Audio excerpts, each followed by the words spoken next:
The Divine Comedy, Inferno, Canto 1.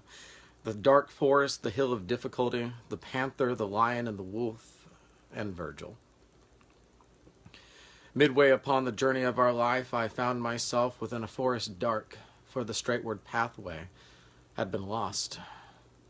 Ah me, how hard a thing it is to say what was this forest savage, rough and stern, which in the very thought renews the fear. So bitter is it, death is little more. But of the good to treat which there I found, speak will I of the other things I saw there.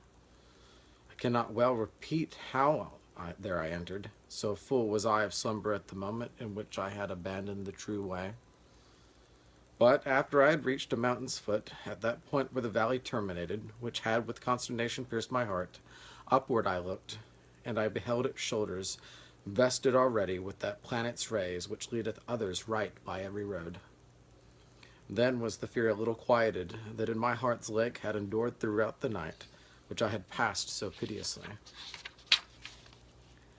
And even as he who with distressful breath forth issued from the sea upon the shore turns to the water perilous and gazes, so did my soul that still was fleeing onward turn itself back to behold the past which never yet a living person left.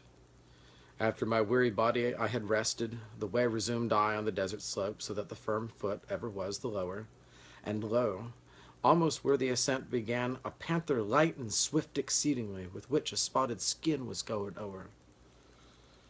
And never moved she from before my face, nay, rather did impede so much my way that many times I to return had turned.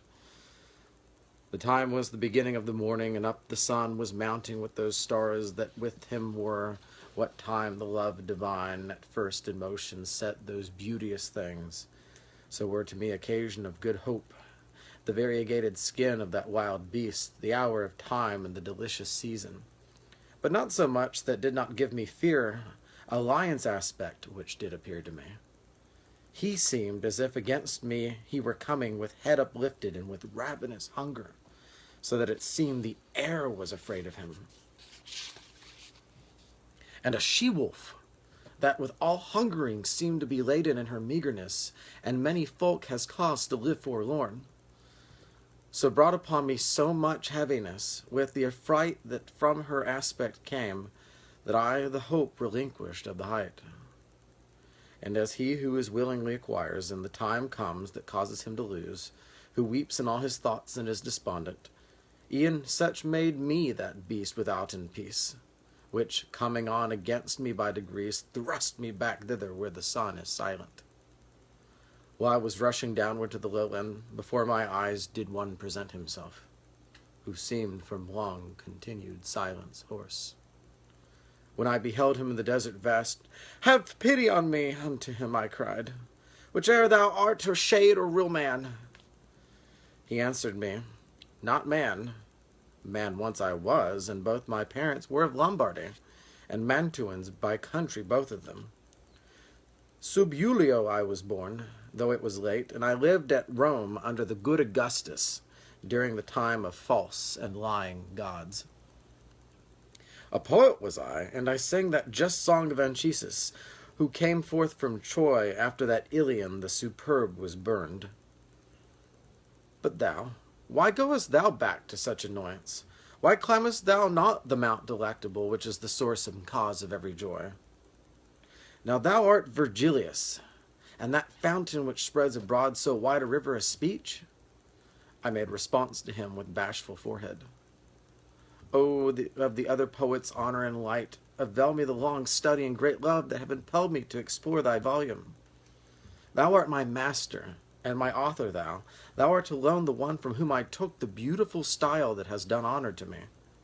Behold the beast for which I have turned back. Do thou protect me from her famous sage, for she doth make my veins and pulses tremble." "Thee it behoves to take another road," responded he, when he beheld me weeping.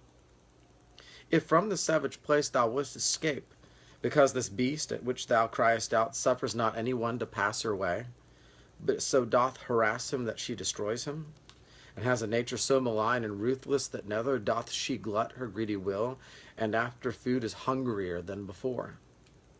Many the animals with whom she weds, and more they shall be still, until the greyhound comes, who shall make her perish in her pain. He shall not feed on either earth or pelf, but upon wisdom, and on love, and on virtue. Twixt Feltro and Feltro shall this nation be. Of that low Italy shall he be the saviour, on whose account the maid Camilla died, Aurelius, Turnus, Nisus of their wounds. Through every city shall he hunt her down, until he shall have driven her back to hell, there from whence envy first did let her loose. Therefore I think and judge it for thy best thou follow me, and I will be thy guide, and lead thee hence through the eternal place, where thou shalt hear the desperate lamentations, shalt see the ancient spirits disconsolate, who crieth out each one for the second death. And thou shalt see those who contented are within the fire, because they hope to come, whene'er it may be, to the blessed people. To whom, then, if thou wishest to ascend, a soul shall be for that than I more worthy. With her at my departure I will leave thee. Because that emperor who reigns above, and that I was rebellious to his law, wills that through me none come into his city. He governs everywhere, and there he reigns. There is his city and his lofty throne. O happy he whom thereto he elects.